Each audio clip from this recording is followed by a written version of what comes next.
ಒಂದು ಕಡೆ ಅತಿವೃಷ್ಟಿ, ಇನ್ನೊಂದು ಕಡೆ ಅನಾವೃಷ್ಟಿ. ಪ್ರಕೃತಿಯ ಮುನಿಸಿಗೆ ಗದಗ ಜಿಲ್ಲೆಯ ರೈತರು ಕಣ್ಣೀರಿನಲ್ಲಿ ಕೈ ತೊಳೆಯುತ್ತಿದ್ದಾರೆ. ಕಳೆದ ವರ್ಷ ಸುರಿದ ಅತಿಯಾದ ಮಳೆಯಿಂದಾಗಿ ಕೈಗೆ ಬಂದ ತುತ್ತು ಬಾಯಿಗೆ ಬರದಂತಾಗಿದೆ.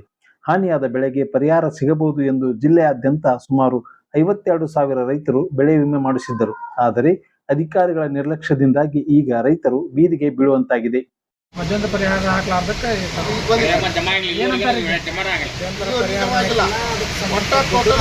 ಟೋಲ್ ನಂಬರಿಗೆ ಮಾಡುವಂಥ ರೈತರು 38,777 ಮಂದಿ ರೈತರು ಮಾಡ್ಯಾರ. ಅದರೊಳಗೆ 15,000 ಚಿಲ್ಲರ ರೈತರಿಗೆ ಮಾತ್ರ ಇವರು ಟೋಲ್ ಫ್ರೀ ಮಾಡೋಂಥವ್ರಿಗೆ 15,000 ಚಿಲ್ಲರ ಮಂದಿಗೆ ಮಾತ್ರ ಮಧ್ಯಂತರ ಪರಿಹಾರ ಹಾಕ್ಯಾರ. ಇನ್ನು ಉಳಿದ 22,000 ಚಿಲ್ಲರ ರೈತರಿಗೆ ಮಧ್ಯಂತರ ಪರಿಹಾರ ಹಾಕಿಲ್ಲ.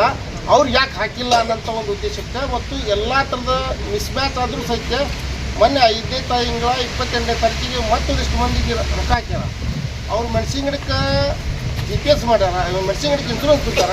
ಬಟ್ ಅವ್ರು ಹೊಂದಾಗಿರೋದು ಮೆಣಸಿನ ಗಿಡ ಬಿಟ್ಟು ಬೇರೆ ಬೇರೆ ಪೀಕ್ ಅದಾವು.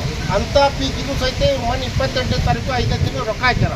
ಅವ್ರು ಯಾಕೆ ಹಾಕಿದ್ರು, ನಮ್ಗೆ ಟೋಲ್ ಫ್ರೀ ಮಾಡೋಂಥ ರೈತರಿಗೆ ಯಾಕೆ ಹಾಕಿಲ್ಲ ಅನ್ನೋದು ನಮ್ಮ ಪ್ರಶ್ನೆ.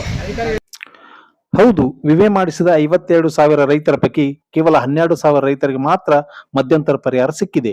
ಇನ್ನುಳಿದ ಬರೋಬ್ಬರಿ 40,000 ರೈತರಿಗೆ ನಯಾ ಪೈಸಾ ಪರಿಹಾರವೂ ಕೈ ಸೇರಿಲ್ಲ. ಇದರಿಂದ ಆಕ್ರೋಶಗೊಂಡ ರೈತರು ಗದಗ ಜಂಟಿ ಕೃಷಿ ನಿರ್ದೇಶಕರ ಕಚೇರಿ ಮುಂದೆ ಭಜನೆ ಮಾಡುವ ಮೂಲಕ ವಿನೂತನವಾಗಿ ಪ್ರತಿಭಟನೆ ನಡೆಸಿದರು.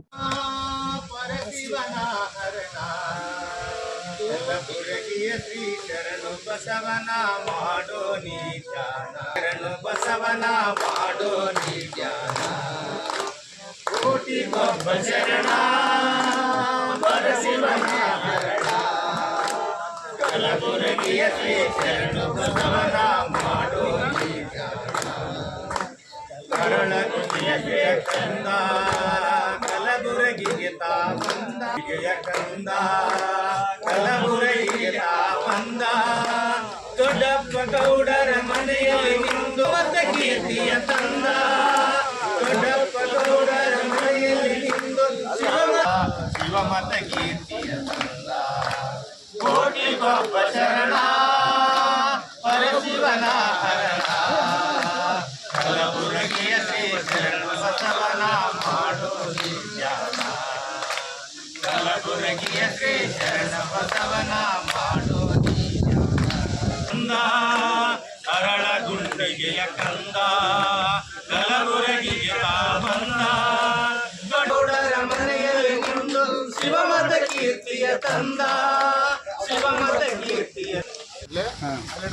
ಈ ರೈತ ಒಂದು 198/2 ಸಮ ಮೆಣಸಿನ ಗಿಡಕ್ಕೆ ಇನ್ಶೂರೆನ್ಸ್ ತುಂಬ್ಯಾನ್ರಿ. ಅವ ತುಂಬಿದ್ದು ಮೆಣಸಿನ ಗಿಡಕ್ಕೆ ಇನ್ಶೂರೆನ್ಸ್ ತುಂಬ್ಯಾನ. ಅವನ್ ಹೊಲ್ದಾಗ GPS ಆಗಿರೋದು ಮೆಕ್ಕೆಜೋಳಕ್ಕ, ಹೌದ್ರಾ? ಅವನು ಮೆಕ್ಕೆಜೋಳದ ಫೋಟೋ ಐತಿ ಅವನ್ ಸಮೇತ. ಬಟ್ ಅವ್ರ ದುಡ್ಡು ಬಿದ್ದಿರೋದು ಮೆಣಸಿನ ಗಿಡಕ್ಕೆ ಬಿದ್ದೈತಿ 28ನೇ ತಾರೀಕು 5ನೇ ತಿಂಗಳ. ಇದಕ್ಕಿಂತ ಮುಂಚೆಕ್ಕ 26ನೇ ತಾರೀಕು ಮಿಸ್ ಮ್ಯಾಚ್ ಆದ್ರೂ ಕೂಡ ದುಡ್ಡು ಅವ್ರಿಗೆ ಬಿದ್ದಾವು. ಎಲ್ಲ ರೈತರಿಗೂ ಬಿದ್ದಿಲ್ಲ, ಎಲ್ಲ ರೈತರಿಗೂ ಬೀಳ್ಬೇಕು ಅಂತ ಜಿಲ್ಲೆಯೊಳಗೆ ಎಷ್ಟು ಬೇರೆ 52,000 ಮಂದಿ ಇನ್ಶೂರೆನ್ಸ್ ತುಂಬೈತಿ ಗದಗ ಜಿಲ್ಲೆದವ. ಅದ್ರ 38,000 ಮಂದಿ ಟೋಲ್ ಫ್ರೀ ಕಾಲ್ ಮಾಡೈತಿ. ಅದ್ರಾಗ ಅವರು 12,000 ಮಂದಿಗೆ ಈಗ ಮಧ್ಯಂತರ ಪರಿಹಾರ ಹಾಕ್ಯಾರ. ಇನ್ನುಳಿದ ಮಂದಿಗೆ ಹಾಕ್ತಿವಿ ಅಂದಾರ ಹಾಕೋಲ್ರು. ಅದಕ್ಕೆ ಎಲ್ಲಾ ರೈತರಿಗೂ ಬಯಲಾದಾಗ ಏನೈತಿ, ಎಲ್ಲರಿಗೂ ಪರಿಹಾರ ಹಾಕ್ಬೇಕಂತ ಅವ್ರ ಬಯಲಾದಾಗ ಆ ಪ್ರಕಾರ ನಮ್ಗೆ ಹಣ ಹಾಕ್ರಿ ಅಂತ ನಮ್ದು. ಕಳೆದ ವರ್ಷದ ಬೆಳೆ ಹಾನಿಗೆ ತಕ್ಷಣವೇ ಸೂಕ್ತ ಪರಿಹಾರ ಮತ್ತು ಬಾಕಿ ಇರುವ ಬೆಳೆ ವಿಮೆಯನ್ನು ಬಿಡುಗಡೆ ಮಾಡಬೇಕು ಎಂದು ರೈತರು ಆಗ್ರಹಿಸಿದ್ದಾರೆ. ಒಂದು ವೇಳೆ ಈ ಬೇಡಿಕೆಯನ್ನು ಈಡೇರಿಸದಿದ್ದರೆ ಮುಂದಿನ ದಿನಗಳಲ್ಲಿ ಉಗ್ರ ಹೋರಾಟ ಮಾಡುವುದಾಗಿ ರೈತ ಮುಖಂಡರು ಸರ್ಕಾರಕ್ಕೆ ಮತ್ತು ಜಿಲ್ಲಾಡಳಿತಕ್ಕೆ ಎಚ್ಚರಿಕೆ ನೀಡಿದ್ದಾರೆ.